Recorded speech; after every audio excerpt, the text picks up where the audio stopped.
Salam alaikum. On va commencer une nouvelle leçon et comme vous avez remarqué, ça va porter sur les équations.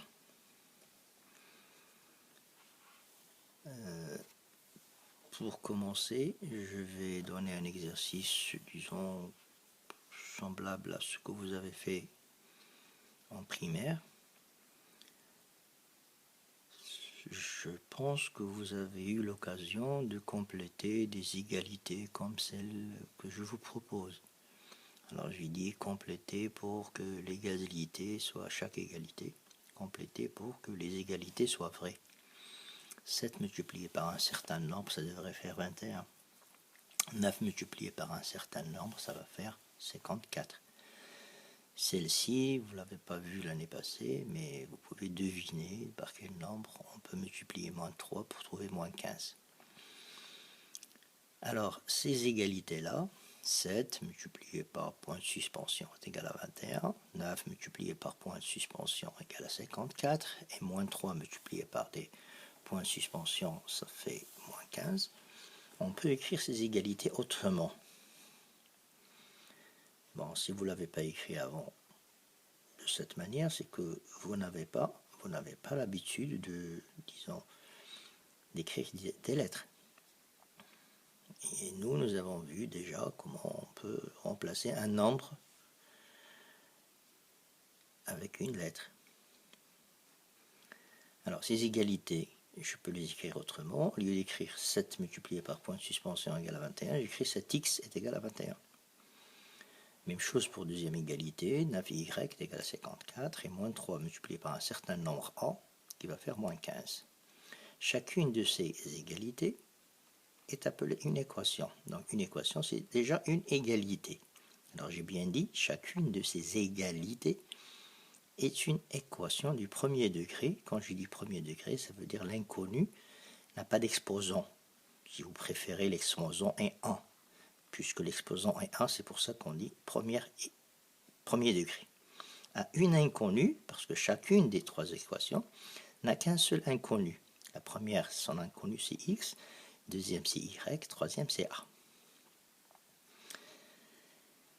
Alors, j'ai dit là que 7x est égal à 21. Alors, pour ne pas oublier que je dise que une égalité, c'est pas toujours une équation. Une équation, c'est une égalité, mais une égalité n'est pas une équation. Une équation, c'est une égalité qui comprend une inconnue.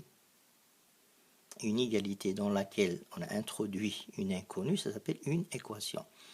Par exemple, si j'écris 6 divisé par 2, ça fait 3. 6 divisé par 2, ça fait 3. C'est une égalité, mais ce n'est pas une équation. D'accord ? Alors passons. 7x est égal à 21 est une équation. C'est une égalité qui comporte un certain nombre x inconnu, donc c'est une équation. Alors, 7x est le premier membre de l'équation 7x est égal à 21. Quand je dis premier membre, ça veut dire le terme, ou bien l'expression qui est écrite à gauche de égal. Alors, c'est le signe égal qui partage cette égalité en deux membres. Ce qu'on trouve à gauche de égal, c'est le premier membre. Et ce qu'on trouve à droite, ça va venir. 7x est le premier membre de l'équation 7x est égal à 21. On peut l'appeler membre de gauche. Mais on préfère dire premier membre. Parce que les années prochaines, vous n'allez pas dire membre de gauche. Puisque c'est la première fois qu'on va le voir. Je vous permettrai de dire membre de gauche. Mais je préfère que vous le nommez comme il devrait l'être. Membre de gauche ou bien premier membre. Alors, je répète, c'est le signe égal qui partage cette égalité en deux membres. Ce qu'on trouve à gauche de signe égal, c'est le premier membre. Et ce qu'on trouve à droite du signe égal, c'est le deuxième membre ou bien membre de droite. continuer. Le nombre x est facile à trouver ici. Pour cette équation-là, si je veux chercher le nombre x, c'est facile à deviner. Le nombre qu'il faut multiplier par 7 pour trouver 21, je ne crois pas que c'est extraordinaire, parce que ça se trouve sur la table de multiplication. Alors, c'est 3. C'est 3, bien sûr. 3 multiplié par 7, ça fait 21. Alors, ce nombre 3 va être appelé la solution de l'équation 7x est égal à 21. Le nombre 3, c'est la solution de l'équation 7x est égal à 21.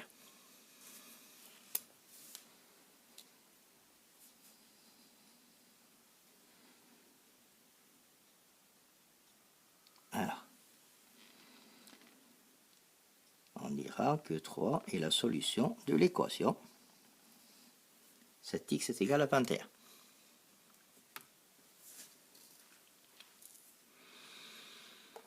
Alors maintenant on sait ce que c'est qu'une équation. C'est une égalité là où il y a une inconnue. Trouver la valeur de l'inconnu, c'est donner la solution de l'équation. Alors même chose, 9y est égal à 54 est une équation d'inconnu y. Sa solution est 7, facile à deviner. Le nombre qu'il faut multiplier par 7 pour trouver 54, c'est bien... le nombre qu'il faut multiplier par 9 pour trouver 54, c'est bien 7. Moins 3a est égal à moins 15, c'est une équation d'inconnu a. Sa solution est 5, parce que 5 multiplié par moins 3, ça fait bien moins 15, c'est facile à deviner. Alors, la question qu'on va se poser, est-ce que toutes les équations qu'on va résoudre, on va deviner leur solution? Est-ce que la solution va être facile à deviner à chaque fois? Eh bien, on va voir. Trouver la solution de l'équation 7x est égal à 21, c'est résoudre l'équation 7x est égal à 21. Alors, quand on me demande de trouver la solution, on ne me demandera pas trouver la solution de l'équation. On a l'habitude en mathématiques de dire résoudre l'équation.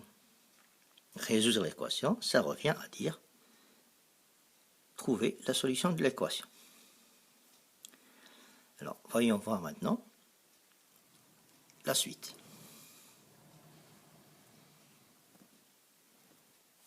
Alors, la suite, on veut résoudre l'équation 1,7x est égal à 11,9.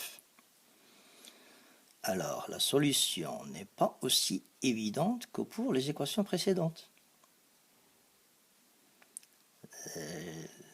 Les équations précédentes, on a deviné la solution parce qu'on les trouve ou bien sur la table de multiplication, ou bien on peut deviner facilement la solution. Alors, pour pouvoir résoudre les équations de ce genre, quand je dis de ce genre, ça veut dire là où on ne peut pas deviner facilement la solution, on va procéder avec une méthode que voici. Alors, on va remarquer que pour passer de 7x à 21, pour passer de l'égalité 7x est égal à 21, pour passer de cette égalité à x égale 3, on a divisé chaque membre, le membre de gauche et le membre de droite, on a divisé de part et d'autre par 7. 7x divisé par 7, ça fait 21 divisé par 7. Alors dans une égalité, si vous divisez le premier membre par un nombre, pour que l'égalité reste vraie si vous préférez, on va diviser le deuxième membre par le même nombre. On peut diviser les deux membres par un même nombre non nul, bien sûr, on ne divisera pas par 0. Je reprends alors. Une égalité va rester vraie si on divise chacun des deux membres par un même nombre. Alors si on divise par 7, et pourquoi on a choisi 7? Pour isoler x, pour pouvoir laisser au premier membre x tout seul. On dit isoler l'inconnu x. Alors, on ne va pas diviser à chaque fois par 7. Chaque équation, on doit diviser par un nombre bien choisi. Ici, je remarque, si je divise les deux membres par 7, je vais isoler x et je vais avoir x est égal à 21 sur 7.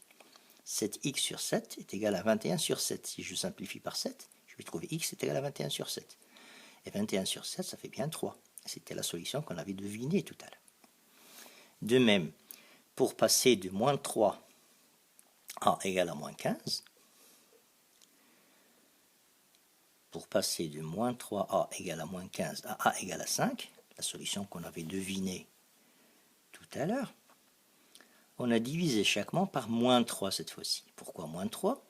Parce que pour le premier membre, je ne vais avoir que a tout seul, ça veut dire isoler l'inconnu a. Moins 3a divisé par moins 3 est égal à moins 15 divisé par moins 3. Je répète, il ne faut pas oublier de diviser le deuxième membre par le même nombre. Si j'ai divisé le premier membre par moins 3, je dois faire de même pour le deuxième membre. Sinon l'égalité ne va pas rester vraie. Pour que l'égalité reste vraie, il faut que je divise les deux membres par un même nombre non nul. Donc, quand j'ai divisé ces moins 3a par moins 3, je dois diviser aussi moins 15 par moins 3. Alors, si je simplifie par moins 3, je vais avoir a et moins 15 sur moins 3. A égale moins 15 sur moins 3. Alors, rappelez-vous bien, quotient d'un nombre négatif est un nombre positif qui a pour distance à 0 le quotient des distances à 0. 15 divisé par 3, ça fait bien 5. Et le quotient est positif, parce que les deux nombres sont de même signe. Alors pour 1,7x égale à 11,9, on écrira de la même manière. Pour cette équation qu'on n'a pas pu deviner facilement sa solution, on va procéder de la même manière qu'on vient de faire pour les deux premières. Alors, pour l'équation 1,7x égale à 11,9, bon, peut-être quelqu'un qui a un calcul mental rapide pourra dire, mais je peux deviner. Mais c'était un exemple, mais je peux chercher un autre exemple ou deviner la solution, chose très difficile. Alors, je vais diviser les deux membres par 1,7 pour isoler l'inconnu x. Alors, je répète, je divise les deux membres de part et d'autre. Donc 1,7x, je l'ai divisé par 1,7. 11,9 de même. Donc je vais avoir, en simplifiant par 1,7 au premier membre, je vais avoir x égale à 11,9 sur 1,7. Si vous faites la division, vous allez trouver 7. Donc l'équation admet une seule solution, c'est 7. Et bien, quand on aura une équation comme ça, on va rédiger comme ceci. 1,7x égale à 11,9 signifie que x est égal à 11,9 sur 1,7. Donc x est égal à 7. L'équation 1,7x égale à 11,9 admet une solution unique, qui est 7. Alors, pour voir est-ce que vous avez bien saisi comment résoudre une équation, et je vous dis, c'est pas toutes les équations qui sont de ce genre. Alors, dans cette partie de leçon, je vous ai montré tout simplement un genre d'équation. Il faut d'abord que vous sachiez comment travailler ce genre d'équation, après on verra la suite. Ça, c'était un début, c'est tout. Alors, ce genre d'équation, j'espère que vous allez pouvoir